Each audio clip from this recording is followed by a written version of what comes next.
Give me your thoughts. What do you think about the influencers that have been involved in promoting FTX? What's so fascinating, too, about this recent week with the FTX fiasco and the pushback and seeing all I read the comments. So I see comments and videos all throughout YouTube. And I think everyone's to blame, right? If there's any fraud that goes on, if someone promotes something, right? If you go to your neighbor and say, hey, you should buy a house. It's a great time to buy real estate. The second they buy, the market crashes and their house is worth $100,000 less. Like, yeah, in a sense, you should be blamed a little bit, even though it's not entirely your fault. So there'll always be blame to give out. What I find interesting is where they're pointing the blame, and also just the unfortunate nature that people were sponsoring something that was a complete fraud without them knowing. And so to me, the real question is, did people know it was a fraud or a scam and still promote it? That's where my ethical line is drawn in the sand. Why do you think that your position in Coffeezilla is different on this? We actually agree to a large extent. I think we were just disagreeing on like some points that aren't really that relevant. For instance, here's a great question. So he brought up the idea of Tom Brady's not a financial expert. Steph Curry is not either. So you don't go to them for financial advice, right? My position is they were getting paid, let's just assume 50 million, right? For Tom Brady to do what he did is probably, I mean, he'd have to get paid some serious dough. My guess is he probably got paid somewhere in the 30 to 50 million range, which means he's probably influencing that much, right? Any business sense will tell you they had reason to believe whatever they paid him, they'd make back at least 1-to-1. And so who's really at fault? If Tom Brady's not a financial expert and people aren't going to him for financial advice, I totally agree on that point, right? If you go to a financial YouTuber, there absolutely is more responsibility on them. I've never argued that. My point is that Tom Brady influenced at least 100x to 1,000x the damages. And so if we're being reasonable people here, and let's figure out where to place the blame, my point is that if someone caused 1,000x person A causes 1,000x the damages as person B, a reasonable person would place the blame more on person A. They both deserve blame. And that's what I said in my video. And what I'm bringing up is how interesting it is to see the feedback. And this is where I get to like the public sentiment and the negativity, is that I was being incredibly reasonable, even said, you can blame my friends. They are partially to blame here. This is not like an argument I was trying to fight against. It's absolutely true. My point is that I believe there were other factors at this. There were other people that are just to blame. And then Coffeezilla also brought up the point that so-and-so is not an expert because this happened, right? Well, if you use that same logic, then anyone who invested in this company is not an expert. I would like to consider BlackRock, Sequoia Capital, and these other massive funds as experts. I will not change my position on that because of FTX, nor does anyone change their opinion. So why now are you changing the opinion of someone who influenced them? Does that make sense? It does. Does it not make sense also to say that if you push something which ultimately turns out to be a scam, that your validity and how much faith people should have in you goes down a lot? Absolutely. You should absolutely question it. And now you should wonder what's next, right? If someone were to promote a scam or a fraud and the next thing they promote is something similar, I would say major red flags. That's not a good look, right? So I understand the approach that you're taking, which is kind of like a utilitarian thing. There is a total pot of damage that has been done in terms of every influencer that contributed to FTX. We should be proportionately putting our vengeance and our displeasure toward those that did the most. But when you're referring to most of the content that's going out at the moment, it's going out on YouTube. It's specifically being aimed at YouTubers. And given the fact that it is on a platform that these people exist on, Tom Brady doesn't have a YouTube channel. He is not a YouTuber first and foremost. YouTube has every right to point fingers at members of its own community and say, you done fucked up. We're going to make everybody know that this is something that was a huge error on your part as somebody that claimed to be a financial expert. I absolutely agree. And yeah, I never disagreed with that point at all. It's like if you went on Tom Brady's website, right, you're probably going to see comments about Tom Brady for this situation. You're not going to see comments about Graham Stephan, right? So I totally get that argument. My point is that you can lead, because all this comes down to, it's almost all clickbait, right? Like a lot of the thumbnails is like a little sensational. And, you know, so-and-so's a scammer, they're the worst person ever, right? I get it. It's sensational. My point is that you can make videos about these people on YouTube. 100%. That's a smart thing to do. I would do the same thing if I was talking about something that happened with YouTubers. I'm going to put the YouTubers in the thumbnail. My point is that throughout the video, you then bring out a reasonable argument that contains what I'm saying, right? So you start with the YouTubers, they're at fault. However, you then introduce the fact that there are many other factors in this. But I think if you only target 3 or 4 individuals, to me, that's dishonest. And that's where I came from. And that's why I responded the way I did. When I don't think something's fair, I'm going to mention it. You'd mentioned that you're friends with a bunch of the guys that are kind of culpable at the moment. I think you're in the same management company, creators agency. Yeah. Yeah, they get us sponsorship deals. Is that jading your view of these people at all? Is that causing you to be less unbiased with your approach? Do you think we are capable of understanding our biases? To a degree. You think so? Yes. I think that it's your job to discount the position that you hold based on what you think your biases would be about those people. So, like, if someone starts criticizing my roommate and best friend, I know that there is going to be a part of me that is going to immediately stick up for him no matter what the criticism is. But I need to account for that. It's my job to think, I'm close to this person. I have a ton of biases that are playing with this. So if I want to rationally look at this, which is what you're proposing we take this rational utilitarian view, how much damage is being caused overall. That is absolutely something that needs to be turned inward on yourself when you're saying, okay, just how biased am I when it comes to me talking about my friends and co-creators within this agency? I agree. So number one, this is why I bring up that I'm friends with them throughout the video. So I make it very clear that you can assess that however you want, right? I feel like it would be disingenuous if I didn't bring up that point.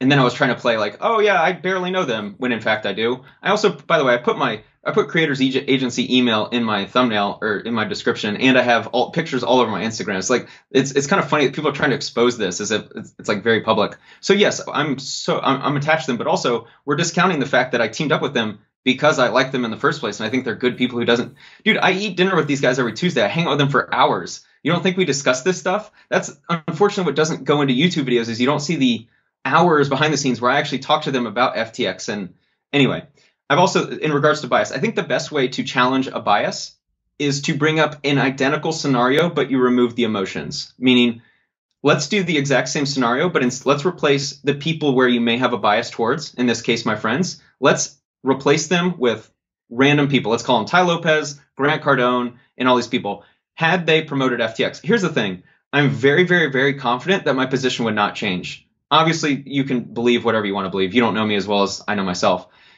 The story is Sam Bankman-Fried, right? When I look at stories, I like talking about fraud. I like talking about things that have been proven. To me, the story is SBF and how he fooled everyone and how he fooled some of the smartest minds in the world. Additionally, I would have talked about the influencers who were at fault for influencing this. The problem, and the reason why I made the video I did, is I would not be making a sensational title and making the video only about them. The story is Sam Bankman-Fried, and maybe halfway through the video, I'd bring up Ty Lopez, Grant Cardone, influence people to lose money. Let's in the most simple terms, right? They influence people to lose money. Are they at fault? Yes, but I would have began the story with all the people who I believe are way more at fault. And so, am I biased? Of course, it's so funny. Am I biased? Of course I am. But also in the same video, Coffeezilla is the one person, like I respect him more than anyone. He's probably my favorite creator. And I disagree with him, even knowing by disagreeing with him that I'd cause an emotional response. I could have easily put clips of his in the video and just not disagreed and like made people not react the way they did. And so, am I biased? Yes. But I also felt like I was more than fair because I'm defending friends and I'm actually going against the one person I respect the most. Like, we have similar audiences, way more than, say, like a Graham Stephan or Andrei Jikh. And so I was essentially going against the narrative of my own audience. And so when people ask if I'm biased, well, sure, we all are to some degree. But that's taking away from the fact that I kind of stuck my neck out knowing that there'd be a massive negative response. And I still made the video. I didn't have to make the video. So that's my answer.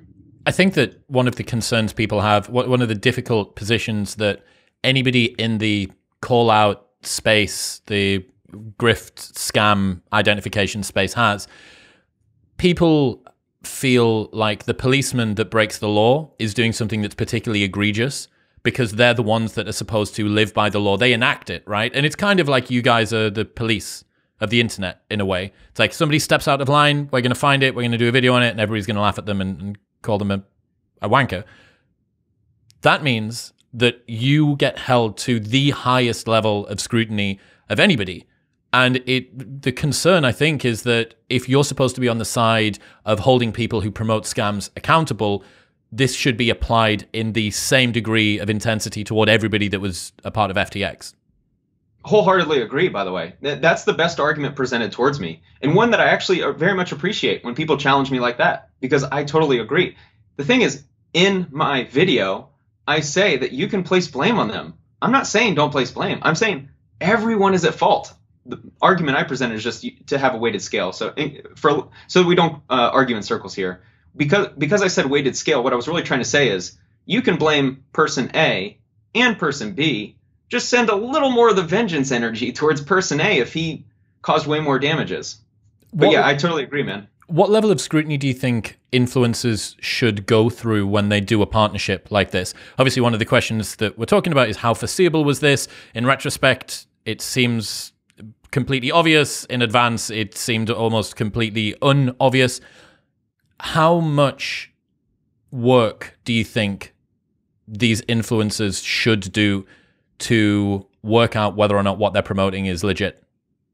I think step one of this, or kind of the first question, I think transparency is always best, right? If someone was emailing them the whole time just saying, I have secret intel, do not promote this product, it is bad, and you still do, yeah, a little more burden of proof is on you to show that you're not the bad guy here. So I think it's always important to come out and just share like what exactly happened from your perspective. I see nothing wrong. If you were duped as well, I think it's important to talk about it and not shy away from it and let people know that you were duped as well. I think what's important is that you question. You can always question people. It's always fair to be questioned. That's why I'm always open to criticism. I'm totally cool with people making videos about me. Say whatever you want. You can question my reputation, credibility, standards of ethics, whatever. Totally cool with everything. I've never had a problem with people criticizing or making videos simply questioning. And so in a situation like this, when there is a scenario where you influence people to lose money, I think you absolutely should have your whole operation questioned. And I think what's most important is now to see how they respond, right? In a time of crisis, I think how you respond tells you everything you need to know. If you begin promoting, let's say, crypto altcoins or something after this fiasco, or begin promoting another crypto exchange, probably not a good look, even if it is reasonably safe. And so I think that's where you question first, and then you evaluate the behavior after. If the behavior after doesn't change, I think you then can attack with the vengeance I'm seeing today. I think that's the fairest way to do this. Well, that's kind of what we were talking about at the beginning, right? That there is obviously a lot of distaste at the moment on the internet, and the closest people that can be touched and that a lot of the internet feels like they can impact, literally the guy that everybody is trying to find, no one knows where he is on the planet, right? We don't know where Sam Bankman-Fried is. So he's currently off the table. People can send all of the tweets that they want, but nobody feels like they're actually going to impact Sam Bankman-Fried's day. Like, he's already having a pretty bad day, right? The people that most of the internet that do have disgust at what happened with the FTX debacle, the ones that they feel like they can apply some pressure to are the creators of the size of a Tom Nash or a Graham Stephan or whatever. And the reason that they're putting pressure on them is because they think that they can make some sort of a change, that they're going to appear within their mentions, that someone's going to send them the video or whatever. And they know they'll be heard, right? That's most important. If BlackRock had a comment section, would we see the same energy? I don't know. I'm not sure. But you can't access them. You can't access Tom Brady. You technically can respond to his Twitter or something, or his Instagram, but he's not going to read it. He's not going to see it. Yeah, so this is the front line of the pushback. And that's why, and look, this is what we sign up for. I can't really complain, right? Whenever you do get pushback, it's like we get the glory, we get the fun life, we get the, for some of us, the money, extreme levels of money, and we get a lot of benefits. And then when something happens, yeah, I think that was another coffee criticism, is like, you can't have your cake and eat it too. Yeah, I totally agree. Like, when you sign up to sponsor something, you're kind of putting your reputation on the line. And I think when something goes wrong, you do take a hit for sure. Yeah, that's why I would be hesitant to say you get like a life, you're allowed to have one of these errors within this domain, but then if you do it again, then we're going to come after you. It's like, no, like fucking $10 billion of money has been lost. Like, you don't get to get that get out of jail free card. It's like, oh, it's only a mistake if I make it twice. I don't think that's a strong argument. My argument, that is? No, just that if that was what was being put forward. I don't know if that's precisely, I think that's not exactly what you're saying. But the degree of scrutiny that people should go through about the companies that they are partnering with, that's a really interesting question. Like, how much due diligence are you supposed to do? Presumably BlackRock did a fair bit of it, but then we also see situations like the SoftBank and WeWork one where they also did and continue to pump tons and tons of money in. So you know that humans have these biases where a charismatic owner or someone that's got a great story or whatever can encourage people to spend more money than they should do. And okay, well, just how much time and effort should be spent on this, and where's the threshold, right? Like you say, if it was an obvious shitcoin, well, what's an obvious shitcoin? Like if you've got selling gravity and promoting like a fundamental law of the universe on one side and promoting an absolute shitcoin on the other, at what point you are no longer liable for something going wrong? Like if you promoted the US dollar, right, which has done all right over the last year, if you promoted the US dollar and it went down, like how culpable are you for that? Like it's an interesting question to look at where that line lies. And I think that the internet at the moment seems to suggest that it lies below where most of these influencers are, i.e. that they are culpable for pretty much everything that's happened. Yeah, I think that's a fair argument. Here's where I come in. I like to look at intentions of behavior in all scenarios. I try to evaluate the best I can. I think that matters most. Like, what are your real intentions, right? If your intentions, if you're promoting an altcoin, some of these altcoins, and it's incredibly likely that they're going to pump and dump, right? And especially those who took money right before a pump and knowing there was going to be a dump, your intentions are clearly to take money at the expense of your audience. I think that's an entirely different argument than someone who takes money, right? So you're both taking money to promote something. But in option two, you legitimately think and have reason to believe that your audience will benefit from the product or service you're promoting. In regards to the due diligence, that's such a fascinating argument because we have an inherent level of trust in everyone, right? Like you assume BlackRock did due diligence, but now, and my point about like the week following, you're going to find all these red flags, right? There was some story about Sam Bankman-Fried in a meeting where he was trying to raise money. He's like playing video games and eating snacks. It's like that is incredibly large red flag. However, there's probably 100 examples of someone in a very questionable manner in a fundraising meeting, and yet it turns out to be the most legitimate thing in the world. That's why I'm saying there's not a single in life. There's never like a single thing that you can point to that goes, there's an obvious fraud or problem, and I can spot it from the start. It's like you can find examples. That's why life is so nuanced. Yeah, it's challenging. What would you do if you were one of the influencers that had been involved in this? What would you do moving forward? Well, first off, thankfully I didn't promote it. Thankfully, yeah, I purposely stayed away from crypto. Anything crypto related, man. I'm not into crypto space. It helps that my audience is not crypto related, so it kind of gave me that easy out where anything crypto, let's stay away. I think the first thing is you are incredibly transparent about the process you went through to figure out that it's legit. Because by the way, I've had conversations with these guys behind closed doors that no one knows about. Like they've done way more due diligence than the average person. And this is, by the way, this also goes into my video that I make that unfortunately people just don't see, which is you don't think I've talked to them about this stuff over dinner. Like they know way more. There's my buddy, Tom Nash is another one. I'm not going to explain, but he had a very trusted source that like, let's just leave it at, he had every reason to believe this was an incredibly legitimate company with way more credibility. His source is way more credibility than the average audience. And so anyway, I think it's important to share all that you know, if you can. Share how much money you made.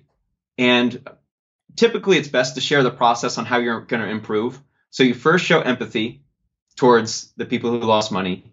You second, share complete transparency about everything you went through or even all the benefits you had from it or you gained, and just say, this is really unfortunate. And then most importantly, you show that you're willing to improve from what happened. I think that's the best case scenario. But full disclosure, I've never experienced something like that. I've never gone through like a media scandal. And so I'm just, from my perspective, that seems to be the best case. Like whenever you see people handle it really well, that seems to be the process they follow. Yeah, it's an easy sideline tactic, I think. But when you're in the midst of it, someone saying, I got paid 50 grand a month or whatever from FTX.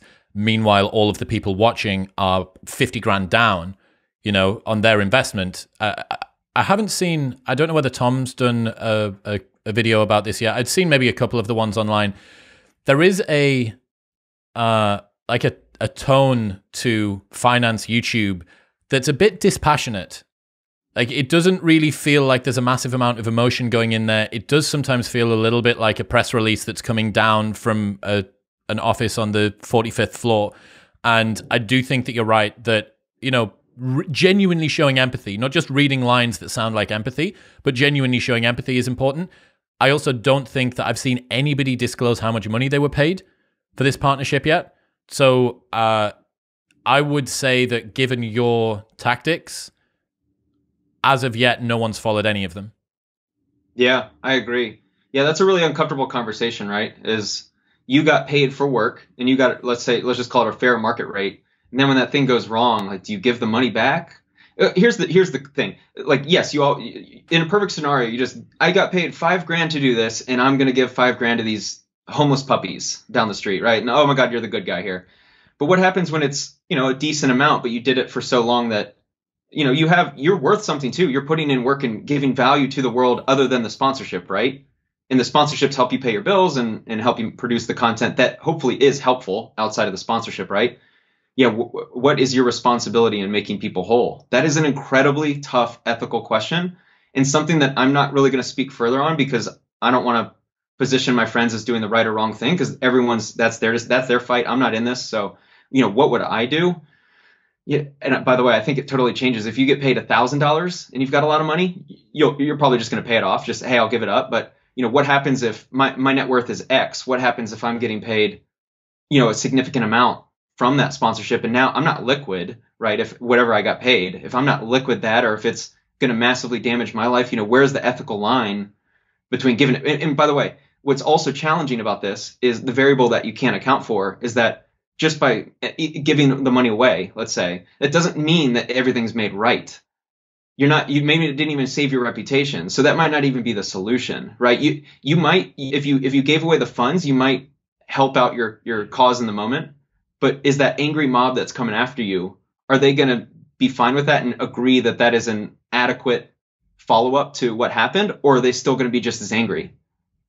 Ultimately, that's an incredibly challenging question. Ultimately, what people want to see is someone that looks and sounds and genuinely is sorry about what's happened to everybody. Yeah. What's happening, people? If you enjoyed that, then press here for the full unedited episode.